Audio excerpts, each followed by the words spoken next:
We are Patricia and Robin Oldfield, and we have lived here at Lower Brookshill since 2010. Lower Brookshill sits on the side of a hill overlooking a small valley at just under 1,000 feet above sea level, within Shropshire's gorgeous area of outstanding natural beauty. These overhead shots were taken last summer and show the area immediately around the main house. We came here looking for a small retirement project and finished up buying some 10 acres, which included the shell of a house which used to be a barn and had recently been extended but needed much work done to it. The plot was surrounded by a number of rather beautiful trees: birch trees, beech trees, sycamore, horse chestnut, hazel and alder. But it also had many dead and dying elms, and in between the trees were masses of bramble and blackthorn.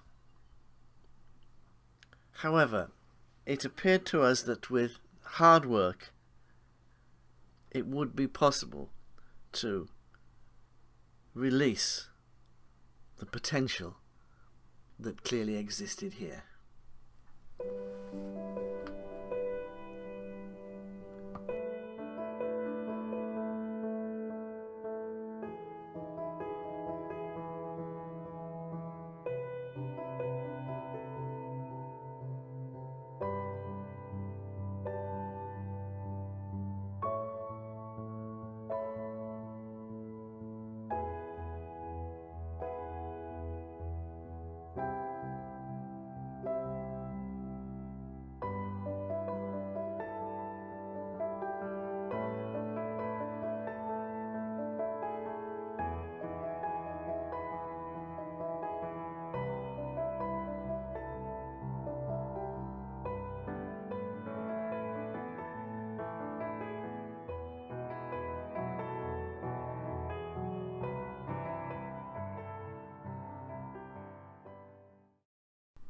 This plan shows the 8 acres we now call our garden.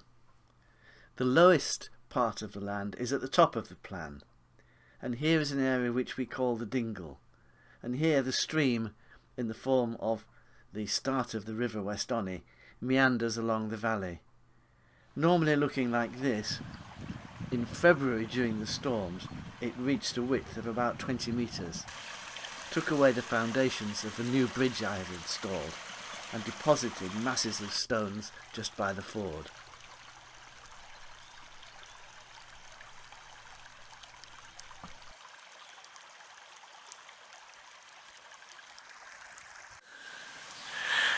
The area where I'm standing now is a bog garden, which actually does become a pond at times because I think, as it has been mentioned, it does flood.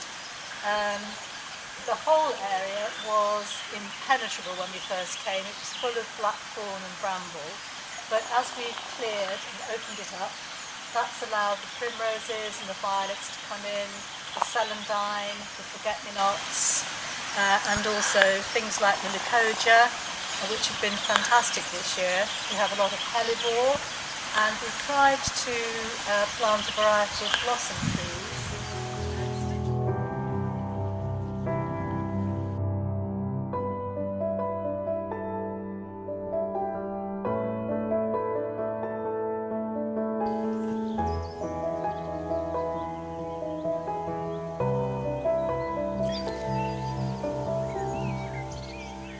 For the last 2 or 3 years we've lost most of our spring blossom because we're very prone to mid-April frosts. Although we have had frost this year, we seem to have got away with it, and looking round the garden we think it's going to be an absolutely fantastic year for both the apple blossom, crab apple blossom, hawthorn and laburnum. And the story goes that because a lot of the local miners spent their lives underground, they planted laburnum because it was such a bright, cheerful colour, and they could see it when they weren't down working in the mines. As Trish has just said, she thinks it's going to be a very good year for blossom. And being so high up, our season is that much further behind most people's. So we don't normally get blossom until May. But as you can see here, we already have beautiful apple blossom on this tree.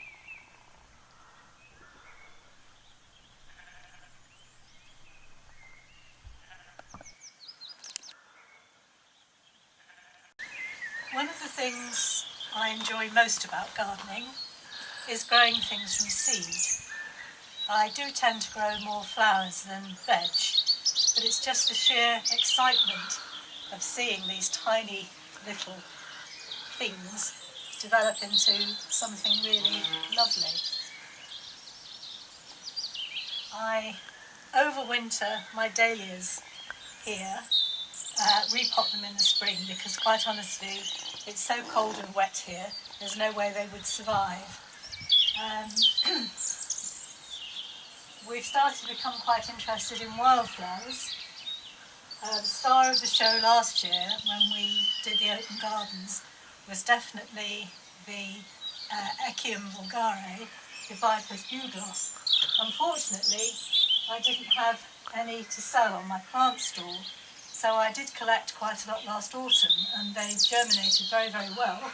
But unfortunately, of course, there's no open gardens this year, so better luck in 2021. These plants here are toad flax. Now I actually bought those as plugs. They arrived in January and they were looking decidedly dodgy. But I've given them a lot of TLC and they're growing quite nicely now, as you can see. Best way to describe them when they're flowering is that they look just like antirrhinums that a pixie might have in its garden. Very, very sweet little flowers.